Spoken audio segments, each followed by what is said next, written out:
Ya, kita minta 2 orang dulu dari teman-teman pelawak dulu. Ya, nampaknya muka lagi banyak masalah. Silakan. Yang mau bertanya? Adek. Adek Jigo. Bismillahirrahmanirrahim. Assalamualaikum warahmatullahi wabarakatuh. Terima kasih Ustadz. Kebetulan saya pribadi juga sebagai komedian Ustadz. Dan mewakili teman-teman semua, kakak-kakak, abang-abang semua, kita di panggung itu selalu menghibur. Namun ketika momen ada sesuatu yang harus kita keluarkan, kadang menjatuhkan orang, mulai dari fisik, mencela dan lain-lain. Yang saya mau tanyakan, apakah dengan niat kita menghibur menjadi catatan, apakah menjadi catatan dosa untuk kita? Terima kasih Ustaz. Ada seorang ulama dipanggil Imam Abu Hatim, tapi kemudian di ujung namanya itu ditambahkan kata Al-Asam. Asam diambil dari kata summum, bukmun, umyun. Umyun buta, bukmun bisu, summun tuli, peka. Jadi Abu Hatim Al-Asam artinya Abu Hatim peka, tuli. Secara bahasa itu menjatuhkan orang. Siapa itu? Itu Abu Hatim peka, Abu Hatim tuli. Karena ada beberapa orang, ada Abu Hatim, yang ini Abu Hatim peka, tuli. Tapi kenapa nama itu tetap tersemat di belakang namanya, dan tidak ada ulama yang melarang menggunakan peka itu di belakang namanya? Karena dia tidak merasa dijatuhkan dengan itu. Lalu kemudian itu pula tidak menjatuhkan dia di depan orang banyak. Apa sebab kronologis dia dipanggil Al-Asam? Dia seorang ulama. Suatu ketika dia sedang duduk, datang seorang anak gadis bertanya fatwa kepada dia. Saat anak gadis itu bertanya fatwa tentang hukum halal haram suatu masalah, mungkin karena wallahu alam bisawab atau saking groginya atau kentut anak gadis itu di depan dia. Dia ingin menjaga marwah, harkat, martabat anak gadis ini supaya jangan sampai merasa malu, maka dia diam, pura-pura nggak dengar. Akhirnya anak gadis itu nggak jadi malu, pulang dan dia cerita ke orang lain. Aku tadi mengalami begini dan aku kentut di depan Imam Abu Hatim. Terus apa komen dia? Ternyata Abu Hatim itu peka. Dipanggil orang Imam Abu Hatim Al-Asam, peka. Sampai akhirnya setelah anak gadis itu meninggal, Imam Abu Hatim Al-Asam panjang umurnya, meninggal anak gadis itu, barulah Abu Hatim mengatakan, aku sebetulnya nggak peka, hanya ingin menjaga kehormatan dirinya. Jadi kisah Abu Hatim Al-Asam dapat kita pahami 2 makna. Satu sisi ada saatnya kita menjaga kehormatan orang sampai mati dia. Tapi ada satu sisi kalimat yang nampaknya menjatuhkan sebenarnya tidak menjatuhkan selama kita masih saling paham, saling memahami, saling mengerti. Ada kata-kata yang mungkin kita gunakan tapi menjatuhkan dia. Padahal sepertinya pujian. Tapi ada kata-kata yang sepertinya. Jadi kalau sudah saling memahami, orang pun mengerti, maka dia tidak menjadi suatu celaan. Ya ayyuhalladzina amanu, hai orang beriman, ijtanibu katsiran minadh-dhann, jauhilah prasangka buruk, inna ba'dadh-dhanni itsmun, wala tajassasu, jangan mencari-cari kesalahan orang, wala yaghtab ba'dukum ba'dha, jangan ribah membicarakan aib orang lain, la talmizu bil alqab, janganlah kamu menggunakan gelaran-gelaran yang jelek. Bukankah tuli itu gelaran yang jelek? Iya. Tapi saat itu digunakannya bukan untuk menjatuhkan, dan mereka saling memahami tentang hal itu. Wallahu a'lam bishawab. Baik Ustaz, satu pertanyaan seputar dunia entertain. Ketika orang memerankan misalnya, mohon maaf lahir batin, main film seks, selama film itu diputar terus, sementara orangnya udah hijrah, dan saat ini film itu diputar, itu jariahnya seperti apa tuh Ustaz? Nah, ini mohon maaf lahir batin Ustaz. Hah? Nonton sama bini gue berdua.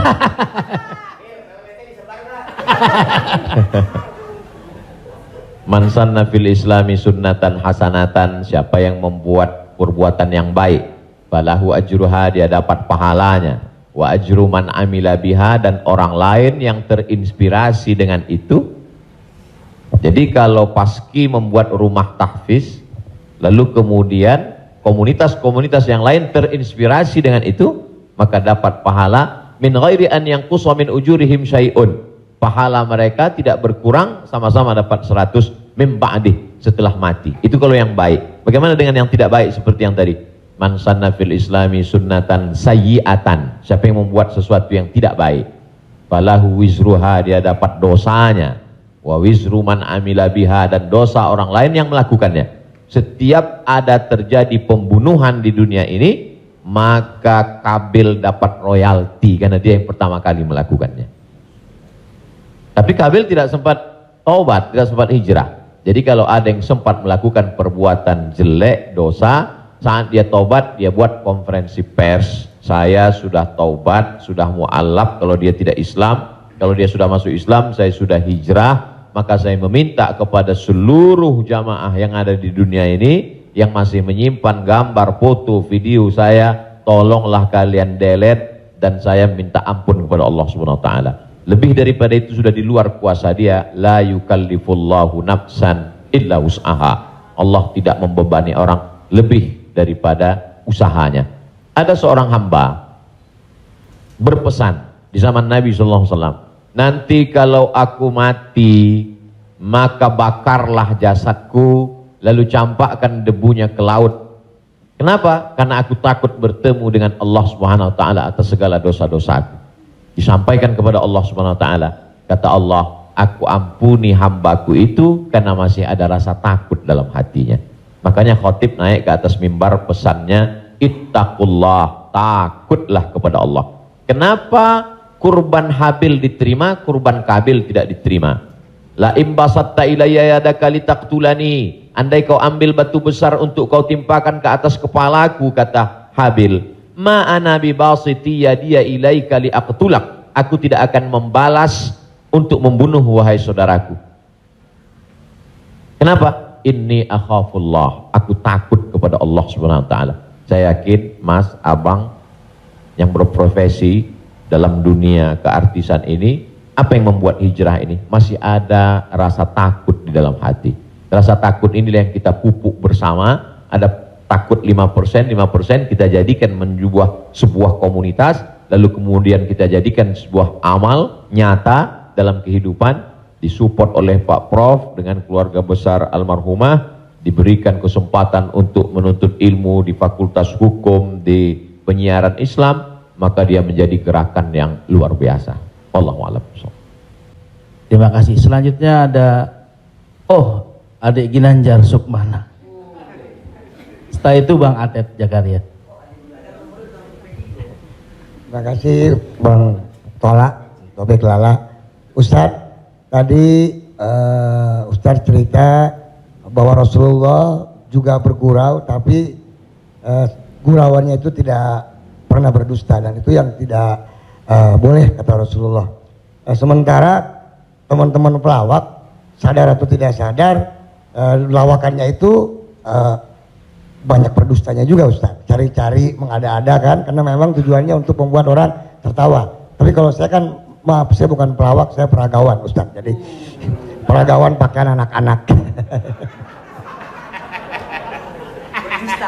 Jadi saya dengar dusta kan gitu ya. Contohnya kayak tadi gitu. Atau Bopak umpamanya dia mengatakan dirinya ganteng, dia cerita bahwa banyak cewek yang suka sama dia, itu kan berdusta Ustaz. Iya kan? Fitnah kan? Kita Willy. Enggak, tapi kalau soal ketampak.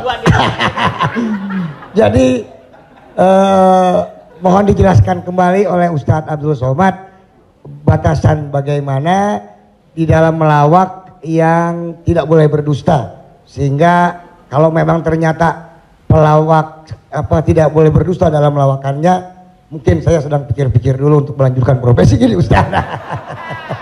Saya takut masuk neraka. Terima kasih Ustaz Abdul Somad. Assalamualaikum warahmatullahi wabarakatuh.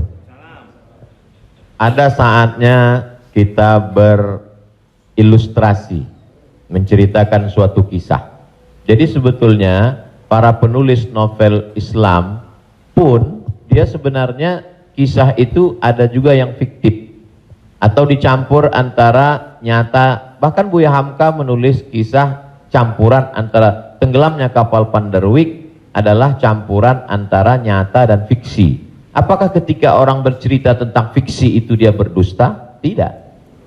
Jadi kita bisa bedakan itu antara orang memang betul-betul dia berdusta. Kemarin saya melakukan ini suatu, padahal cerita itu tidak ada. Beda dengan dia misalnya katakan, saya ini Ustadz seorang peragawan, tapi peragawan pakaian anak-anak. Tidak, Mas Ginanjar tidak sedang bercerita, kemarin di mall saya memperagakan pakaian anak-anak Pak Ustadz. Ketika saya pakai pakaian anak SMP, semua ketawa. Itu dusta. Tapi ketika dia katakan cerita awal tadi, semua orang tahu bahwa dia tidak sedang memperagakan pakaian anak-anak. Dia hanya sedang menunjukkan tentang dirinya. Secara sebenarnya di balik kalimat itu Mas Ginanjar sedang menjatuhkan dirinya di hadapan orang lain. Kan? Dan kita tertawa dengan dia menjatuhkan dirinya. Mohon maaf, bahwa beliau mengatakan fisik saya seperti anak-anak dan saya andai pun menjadi peragawan hanya sesuai memperagakan pakaian anak-anak. Hari ini orang tidak menjatuhkan dirinya, dia menjatuhkan orang lain, menjatuhkan tokoh agama, menjatuhkan ustadz. Ada suatu kesalahan dalam cara dia berpikir.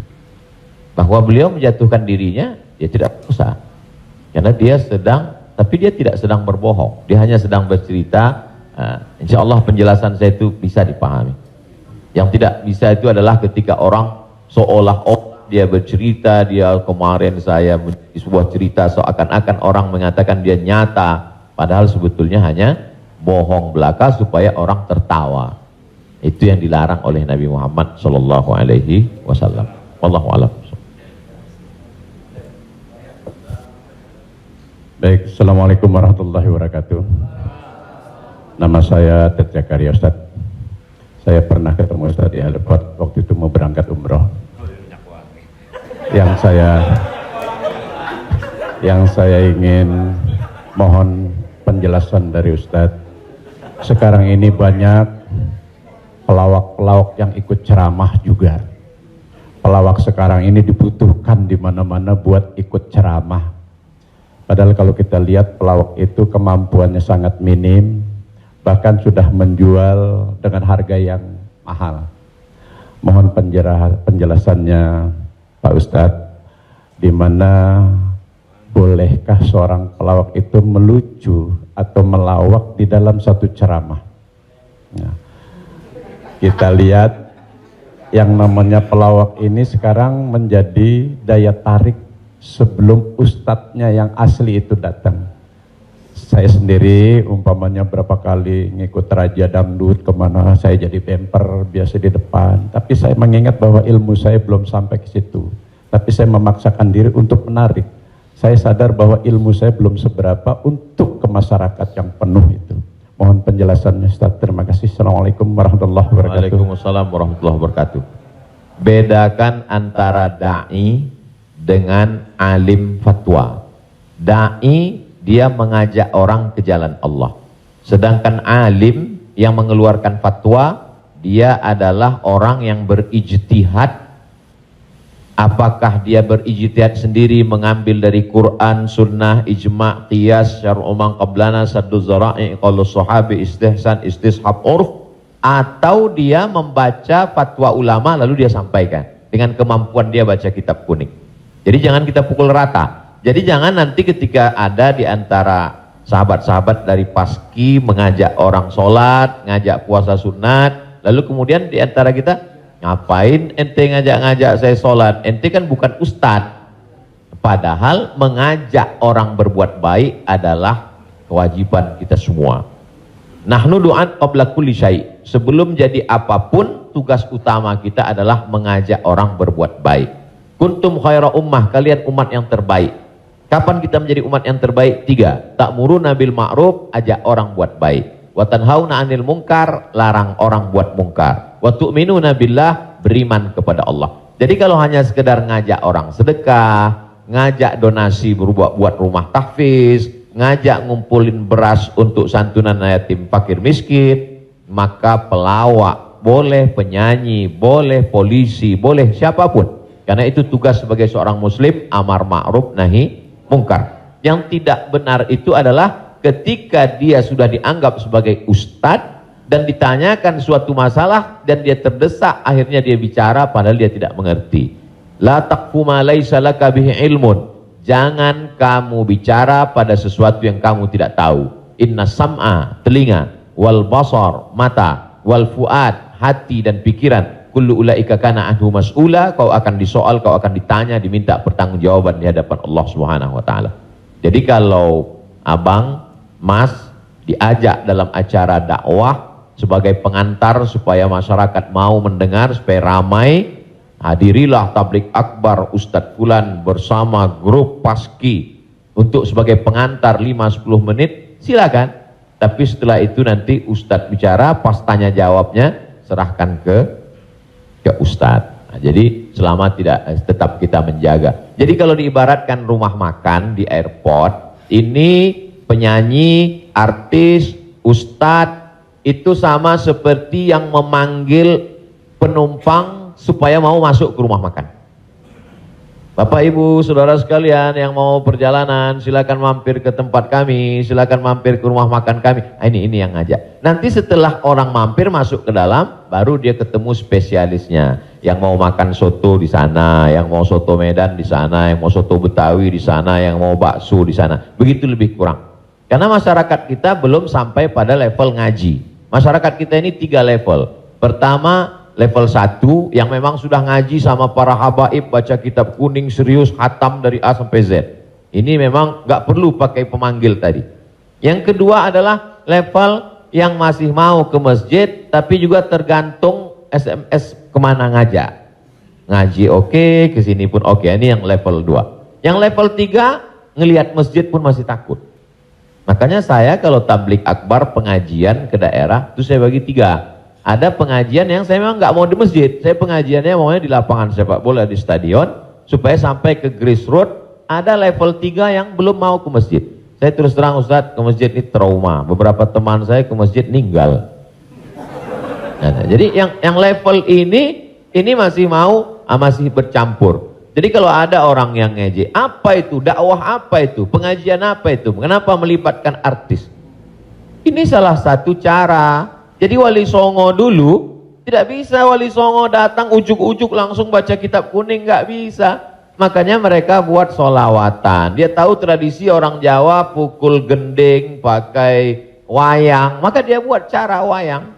Dia pakai wayang. Jadi sekarang kalau mampu buat film pendek atau melibatkan artis, video tanya jawab saya dengan pertanyaan yang sama, dengan jawaban yang sama, tapi dengan pengantar artis berbeda viewernya.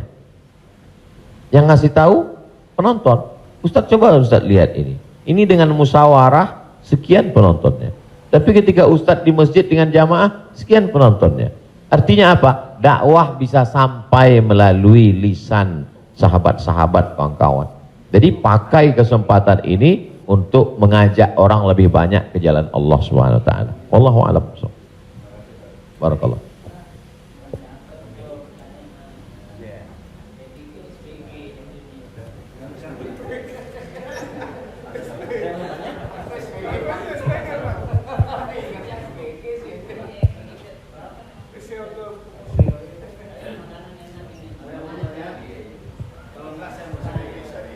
Assalamualaikum Pak Ustadz. Kalau tadi Pak Ustadz saya belum. Udah Pak, udah Pak. Apaan? Kok. Saya belum ya. Saya belum paham yang tadi Pak Ustadz bilang apa wasaah apa wasi. Oh, lo jangan nyampur.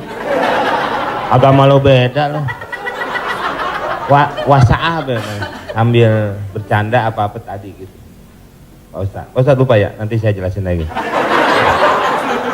Apa tadi? Wasaah kalau nggak salah. Nggak tahu, ujang adanya kali. Ya Pak Ustadz. Ya itu. Wasilah. Bukan. Wasa'ah. Sa'ah wasa'ah. Nah, itu Pak Ustaz. Sa'ah. Jadi ketika itu ucapan hadis Nabi.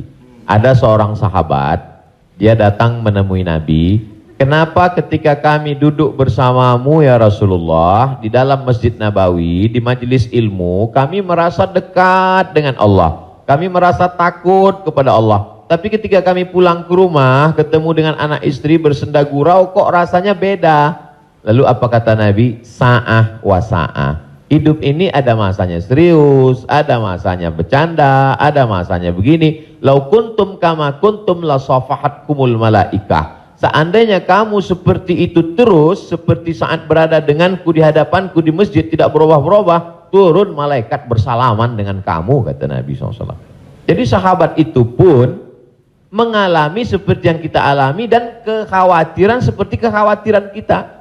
Ketika kita duduk dengan Habib, dengan Ustadz di masjid, dengan Kiai, dengan Tuan Guru, terasa begitu full iman. Tapi begitu pulang ke rumah, kok begitu ya? Rasa yang kita rasakan sekarang dirasakan juga sahabat Nabi dulu, dan mereka tanya, kata Nabi nggak salah. Karena hidup ini ada sa'ah wa sa'ah. Sa'ah artinya bahasa Indonesianya saat. Semua ada saatnya, semua ada masanya. Selama tidak kita katakan, kamu kok mabuk kemarin? Semua ada saatnya. Ada saatnya mabuk, ada saatnya. Allah. Terima kasih Pak Ustaz. Jadi saya ya ada masukan juga ketika hukum riba. Mobil itu ya, ini umum ya kan. Jadi mobil kita jual, kemudian kita coba berusaha cash. Saya untuk menghilangi kredit. Nah, saya mau tanya, ini juga amanat dari keluarga saya, dipastikan lagi. Boleh nggak, Kiai, kita kredit mobil? Padahal padahal ini menjadi hal penting bagi saya untuk mobilisasi kemana gitu. Saya punya anak kan baru kelar UIN. Jadi ini saya lagi diceramai gitu. Papa sudah lah Pak, jual Pak. Kita nggak usah dibeli, lillahi ta'ala aja. Ya saya bilang ini lillahi ta'ala agak-agak susah nak, dia bilang gitu. Tapi ini real, saya jual, saya mencoba untuk beli cash, nungguin cash lama. Jadi jangan suka buka aib orang, Mbak.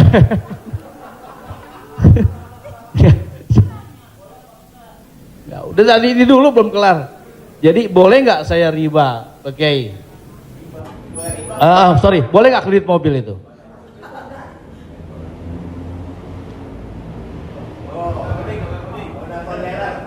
Alhamdulillah CRV jadi baru gue. Buka Google, ada tulisan saya di situ. Nanti Bapak, Ibu, Abang, Mas share ke teman-teman. Buka Google, tulis di situ Somad Morocco, SOMADMOROCCO, Somad Morocco, SOMADMOROCCO, Somad Morocco, spasi kredit, sudah, enter. Somad Morocco spasi kredit, tulisan yang paling atas kredit, ada tanda tanya, Aska. Di situ jawaban. Saya sudah tulis tentang masalah kredit ini.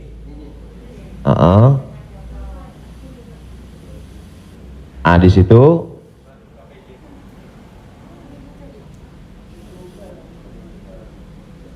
Nah, bisa dibaca. Bisa bahasa Arab, Ustaz.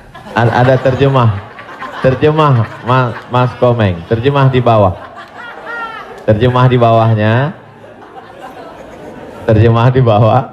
Majma' Al-Fiqih Islami membolehkan jual beli dengan tempo, membolehkan jual beli dengan tempo, jangka waktu garis miring kredit pada konferensi ke-6 yang dilaksanakan di Jeddah pada tahun 1990. Dalam keputusan tersebut, Jadi jual beli dengan tempo kredit itu boleh. Bawah, ini penjelasannya. Yang bawah langsung bahasa ke jawaban. Jual beli kredit itu tidak ada keberatan di dalamnya, boleh jika waktu dan tambahannya diketahui. Dibayar dalam waktu 2 tahun. Dibayar dalam harga 200 juta. Dicicil 1 bulan 15 juta misal, 10 juta, 12 juta. Meskipun harga kredit lebih mahal daripada kontan, karena penjual dan pembeli sama-sama mendapat manfaat. Penjual mendapat manfaat tambahan harga dan pembeli mendapat manfaat tempo jangka waktu. Disebutkan dalam Sahih Al-Bukhari. Apakah di zaman Nabi ada kredit? Ada. Dalam Sahih Bukhari, Sahih Muslim, bahwa Barirah itu manusia. Waktu itu masih boleh jual manusia, hamba sahaya. Bahwa Barirah dijual oleh tuannya dengan cara kredit selama 9 tahun. 1 tahunnya dibayar 40 dirham. Ini menunjukkan bolehnya jual beli kredit. Kesimpulannya, uang dengan barang boleh, tapi uang dengan uang riba. Prof, saya pinjam uang 200 juta. Nanti saya bayar 220. Haram, riba. Tapi ketika saya beli mobil, Prof, saya cicil tiap bulan, maka lunas dalam waktu 1 tahun, itu tidak riba, karena akadnya uang dengan barang. Yang jadi masalah ketika kita pergi ke dealer untuk beli mobil, kita katakan kita tidak punya uang cash, dia tidak mau langsung transaksi dengan dia, tapi dia akan libatkan pihak ketiga, penyedia keuangan. Pada akhirnya transaksi kita adalah uang dengan uang. Uang dengan uang, bukan uang dengan barang.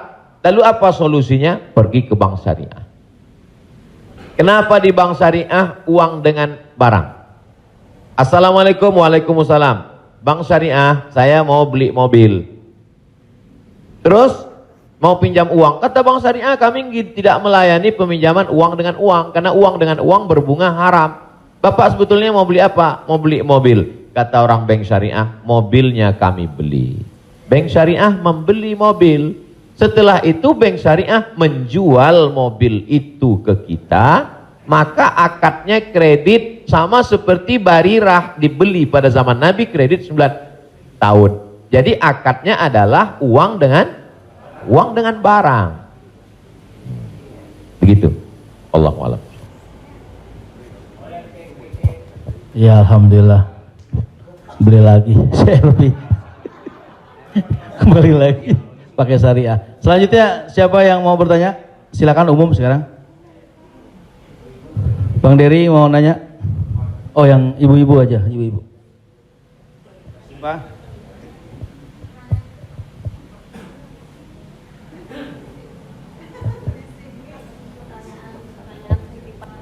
Jadi Ustadz, mohon maaf Ustadz, tadi di garis bawahin lagi. Jadi artinya leasingnya yang nggak boleh ya Ustadz. Misalnya kita beli kepada dealer mobil, kita bercicil kepada yang punya dealernya boleh. Tapi kalau kita minta dari kayak sekarang banyak perusahaan-perusahaan leasing, itu yang tidak boleh. Maksudnya itu Ustadz. Ketika saya mau beli mobil, saya tidak punya uang cash, maka kata si dealer, kami akan arahkan Bapak ke penyedia keuangan. Maka sebenarnya saat itu saya membeli mobil itu cash sebenarnya. Karena dealer tidak mau dia barang ini tidak cash.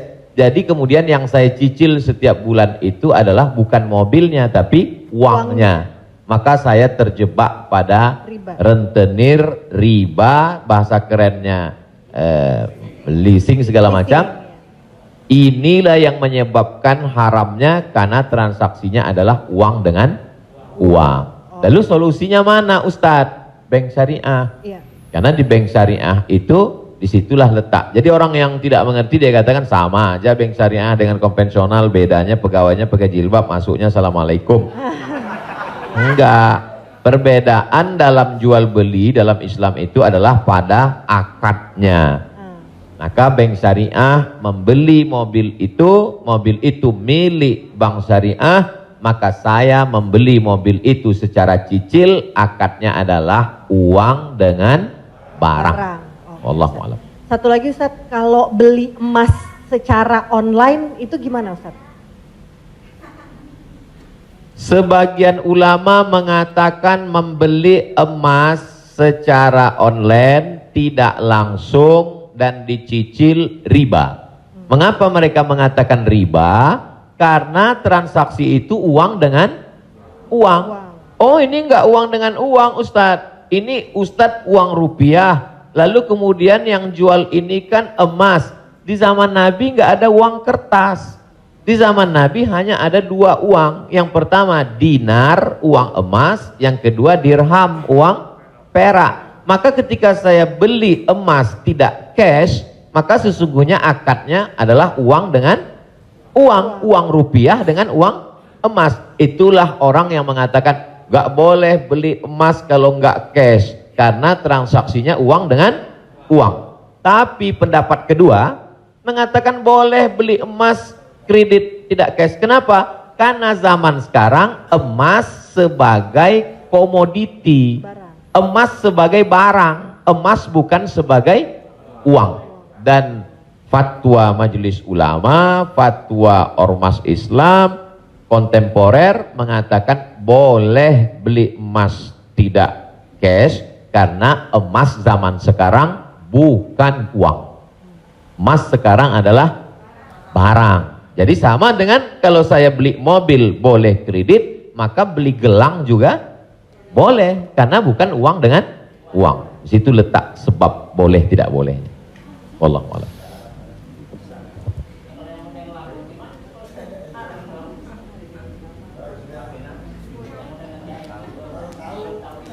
Yang sudah banyak-banyak taubat nasuha, sholat sunat, istighfar.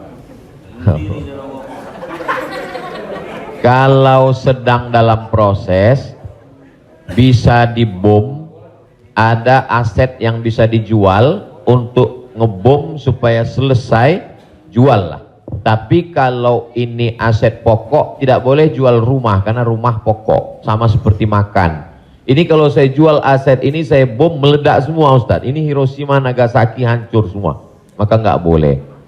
Azam tekad dalam hati, saya mencari nafkah, saya lunasi sampai habis, nanti setelah ini saya tobat berhenti. Tapi kalau bisa jual satu petak ini lalu ditutup ini, lakukanlah untuk melepaskan diri dari riba. Karena riba itu 5 ancamannya. Yang pertama, alladzina ya'kuluna riba la yaqumuna illa kama yaqumul ladzi yatakhabbathu syaitanu minal mas. Orang yang makan riba nanti bangun bangkit dari kubur ketika di padang mahsyar seperti orang kerasukan setan. Yang kedua, ayyuma lahmin nabata min haramin fannaru aulabih. Setiap daging di badan tumbuh dari yang haram, maka tempatnya api neraka jahanam. Yang ketiga, orang kalau dia makan haram, maka doanya tidak dikabulkan Allah. Mat'amuhu haram, makanannya haram. Mashrabuhu haram, minumannya haram. Malbasuhu haram, pakaiannya haram. Wa ghuziya bil haram, dia diberi makanan haram. Anna yustajabulah, apakah mungkin doanya dikabulkan Allah? Yang ketiga, yang keempat, nasiyatin kazibatin khati'ah. Ubun-ubun, penipu, pembohong, pelaku dosa. Padahal yang berdosa itu tangan, yang berdosa itu mulut. Kenapa dikatakan ubun-ubun? Karena ternyata ada otak bagian depan yang selalu kita usap ketika sedang wudu. Disitulah pemikir. Otak ini berpikir ketika dia dapat semprotan darah. Darah itu menyembur dari jantung. Darah itu dari makanan. Sepiring makanan riba berubah menjadi setetes darah, disemburkan oleh jantung naik ke otak, isi otak haram, maka bawaannya mau haram saja. Gara-gara riba. Heran saya ini Pak Ustadz, kenapa pikiran saya ini mau haram saja? Sebabnya gara-gara makan riba. Yang terakhir, yang kelima adalah tidak ada keberkahan. Hidup ini yang kita cari berkahnya. Makanya ketika anak lahir yang didoakan berkah. Barakallahu laka fil mauhub. Ketika orang menikah yang didoakan berkah. Barakallahu lakuma wa baraka alaikuma. Ketika ketemu yang didoakan berkah. Assalamualaikum warahmatullahi wabarakatuh. Ketika makan yang diminta berkah. Allahumma barik lana. Wallahu a'lam.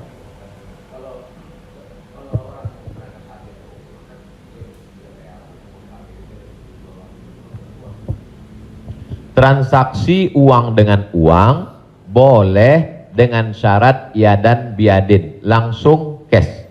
Maka ketika sampai di Makkah, saya keluarkan uang rupiah, saya katakan saya mau beli rial, langsung cash, boleh.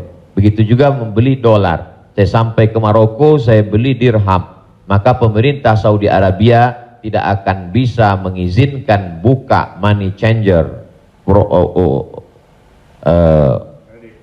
uang, pertukaran uang ini kalau tidak ada fatwa dari ulama. Mereka amat sangat ketat. Jadi boleh tukar ini selama dia langsung dan cash di tempat itu, langsung jadi. Wallahu a'lam. Ustaz, Assalamualaikum. Ustaz, saya mau nanya Ustaz, berkaitan dengan kredit tadi, ada juga selain kredit namanya gadai Ustaz. Gadai, tahu gadai Ustaz ya? Kalau nggak tahu saya jelasin. Biasanya zaman sekarang gini Ustaz, orang punya kendaraan, kemudian karena nggak punya uang digadaikan mobilnya misalnya Ustaz, sama orang itu. Itu termasuk itu riba atau gimana? Kalau gadai seperti itu. Imam yang paling tua di antara imam yang 4 itu namanya Imam Hanafi. Meninggal tahun 150 Hijrah. Suatu ketika dia berdiri di depan rumah orang. Ada panas terik, dia berdiri di depan rumah orang. Padahal di depan rumah itu ada atapnya dan ada pohon kayu. Lalu orang bertanya kepada Imam Hanafi, Imam Hanafi, kenapa kamu tidak mau berlindung di bawah atap yang punya rumah itu? Dan kenapa kamu tidak mau berlindung di bawah pohon kayu? Kan lebih baik berlindung daripada kena panas. Apa kata dia? Saya meminjamkan uang pada orang ini dengan sistem gadai, maka saya tidak mau mengambil keuntungan dari dia. Ayyuma lahmin kullu qardin jarra naf'an fahuwa riba.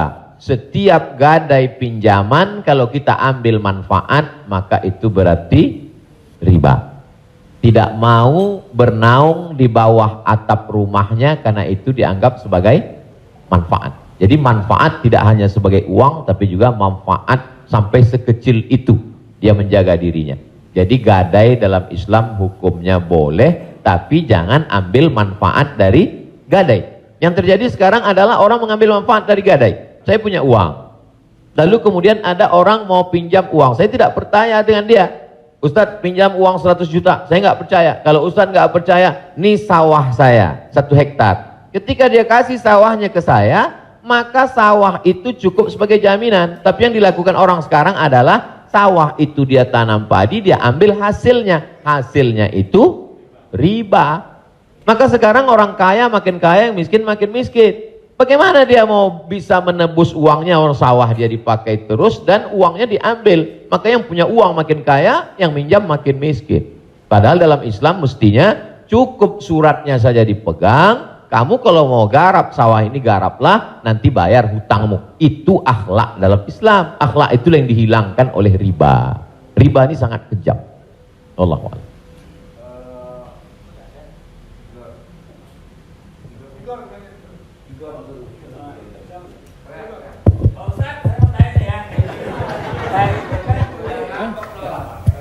Pak Ustadz, Assalamualaikum. Assalamualaikum warahmatullahi wabarakatuh Pak Ustadz. Saya ini pernah Islam, balik ke Kristen, balik lagi ke Islam lagi. Itu gimana itu ceritanya Pak Ustadz? Innalladzina amanu, beriman, summa kafaru, murtad, summa amanu, kemudian beriman, summa kafaru, murtad, summa zdadu kufran, maka barulah tidak diterima. Jadi kalau Islam setelah itu dia murtad, balik lagi ke Islam, maka dia diterima. Amanu, summa kafaru, summa amanu, summa kafaru, summa zdadu kufran. Ini baru tidak diterima. Oleh sebab itu mudah-mudahan Bang Tigor istiqomah dalam iman dan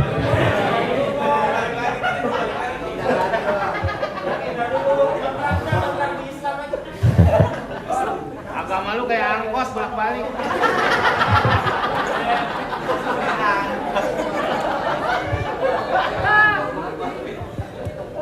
Tapi saya sudah tetap sekarang. Amin. Ya Allah. Saya udah umroh, Ustaz. Jadi Ya Allah. Jadi balik Bang, ke jalan yang benar. Insya Allah. Jadi Bang Taufik, kajian paski mungkin kerjasama dengan musyawarah supaya terus, atau kalau tidak ingin satu majelis, ustadznya nanti setelah di sana pagi misalnya, sore di paski. Kemudian ngaji ini, kalau sekedar ngaji kita nggak ada tantangan, mesti ada sosialnya. Misalnya ngumpulin beras. Jadi saya sendiri tidak hanya sekedar ngaji, saya khususkan hari Jumat kedua setiap bulan, saya di Pekanbaru, hari Jumat khutbah Jumat, habis itu bagi beras ke masyarakat pelosok yang sulit. Lalu siapa yang menjadi relawannya? Yaitu relawan-relawan baik Subuhan, mantan petato, kemudian hijrah, pemuda hijrah. Karena kalau cuma ngaji, orang tidak ada tantangannya. Jadi saya ingin ke depan paski ngaji, kemudian ada gerakan dakwah, kemudian ada gerakan sosial, buat rumah tahfiz, lalu kemudian tidak hanya uang dari komunitas saja, buat yayasan, kami membuka rumah tahfiz gratis untuk yatim dan segala macam, kirim ke nomor rekening berikut ini, pasang pancingnya, Allah Ta'ala memberikan. Belajar kita dari yang dilakukan oleh almarhumah, 250 yatim 40 tahun, Prof. 43 tahun bisa tidak putus. Inspirasi. Jadi kalau mau, maka kita bisa ikuti jejak. Sehingga kita, jadi kelanjutan itu, maka Bang Tigor dan abang yang lain, dia akan terpacu terus untuk datang setiap kajian pekanan, lalu kemudian memperbaiki tahsin bacaan Qur'annya, lalu kemudian meluruskan kajiannya, kemudian ada konsultasi dengan ustadz, tanya jawab dan lain sebagainya. Wallahu a'lam.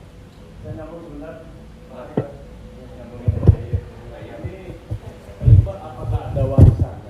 Karena kalau kita dengar dalam kalau kita melayat, sering orang bilang kalau almarhum atau almarhumah punya utang piutang berhubungan dengan keluarga, sedangkan kita nggak tahu bahwa itu adalah riba. Apakah termasuk warisan itu dosanya? Terima kasih. Tidak boleh harta warisan dibagi sebelum dilakukan dua hal. Yang pertama, mim ba'di wasiyatin, keluarkan wasiat. Wasiat hanya sepertiga total harta. Jadi kalau dalam surat wasiatnya, aku wasiatkan ruko ini untuk sekolah tahfiz. Total harga ruko 1 miliar. Sedangkan harta dia cuma 2 miliar. Maka yang jatuh menjadi wasiat hanya 666 juta. Sedangkan sisanya dibagi kepada ahli waris. Pertama, keluarkan wasiat, sepertiga paling banyak. Setelah keluar wasiat, mim ba'di wasiyatin yusa biha au dain. Dain, bayarkan hutangnya. Jadi kalau ada orang meninggal, hutangnya dibayarkan dari harta warisan. Jadi kalau harta warisan habis, apakah anak wajib membayarkan hutang bapaknya? Tidak. Anak hanya wajib membayarkan hutang almarhum dari harta yang dia tinggalkan. Adapun kalau si anak mau berbakti kepada orang tuanya, dia bayarkan, baik, tapi dia tidak punya kewajiban, dia bayarkan dari harta dirinya sendiri. Jadi makanya kadang kita baca, jangan beli ruko ini bermasalah. Di mana letak masalahnya? Karena ruko itu dibagi sebelum hutang dibayar. Muncul masalah. Sebetulnya ruko itu bukan milik anak-anaknya, tapi milik piutang, milik orang yang dulu pernah dipinjam uangnya. Dua keluarkan, baru bagi harta warisan. Allahu a'lam.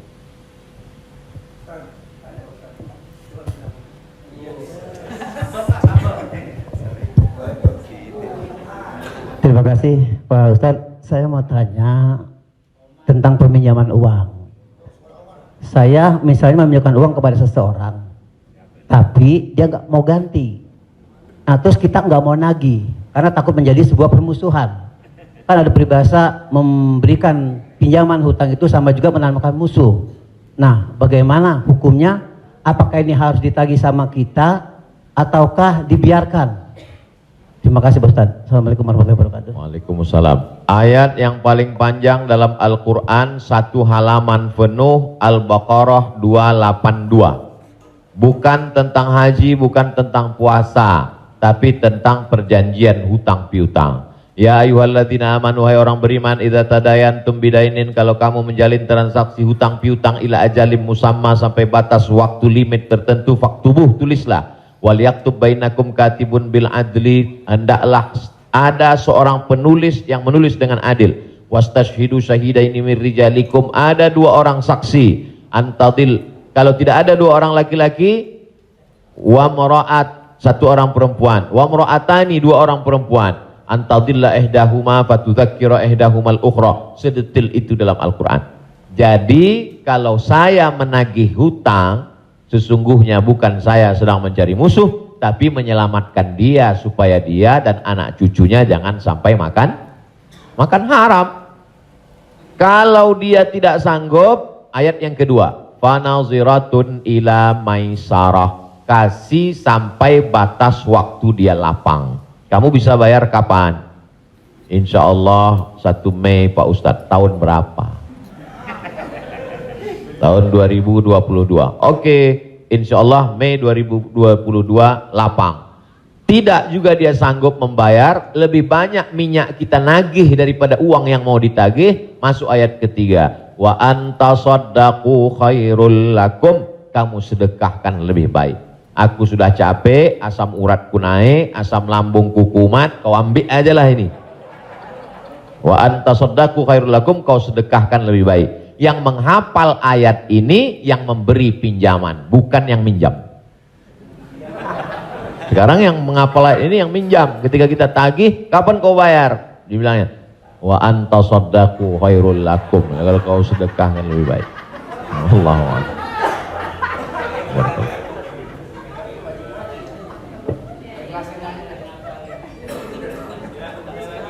Ada yang nanya lagi? Ada yang nanya lagi ya? Di luar utang piutang. Saya mau tanya ini Pak Ustadz, kan kalau ada teman yang ulang tahun, kita suka bilang selamat ulang tahun, kita doakan semoga panjang umur. Sementara yang namanya ajal tidak bisa meleset 1 detik, tidak boleh kurang dari 1 detik, tidak boleh lebih dari 1 detik. Lalu bagaimana kita percuma kita berdoa seperti itu dong Ustadz? Iya kan? Ya itu, enggak ya? Terima kasih Ustaz. Man ahabba ayyubsatalahu fi rizqihi, siapa yang mau dilapangkan rezekinya, wa yunsa'alahu fi atharihi, mau dipanjangkan umurnya, falyasil rahimahu, hendaklah dia menyambung tali silaturahim. Katanya dengan silaturahim umur bertambah. Padahal dalam ayat Quran, idza jaa ajaluhum, kalau ajal sudah sampai, la yastakhiruna sa'atan, tak bisa ditunda walau sesaat. Wala yastaqdimun, tidak bisa dimajukan oleh saat. Apakah kontradiktif antara ayat dengan hadis dengan doa dari Mas Dery bahwa umur bisa bertambah? Tidak kontradiktif. Lalu yang kontradiktif itu apa? Pemahaman kita. Dijawab oleh Syekh Muhammad Mutawalli Asy'arawi, ulama besar dari Al-Azhar Kairo Mesir. Nama kitabnya Fatawa Al-Kubra, fatwa-fatwa besar, bahwa umur tidak ditambah, tapi doa panjang umur dan bersilaturahim panjang umur itu maksudnya kualitas umurnya bertambah. Ada orang yang umurnya 40 tahun tapi hafal Quran, berzikir, diisi dengan wakaf, infak, sedekah. Ada 40 rumah warung jatuh mati. Jadi yang dimaksud kita doakan, semoga Mas Dery dan semua paski kita semua panjang umur. Maksudnya umurnya berkualitas, berisi. Itu. Wallahu a'lam. Boleh? Ya.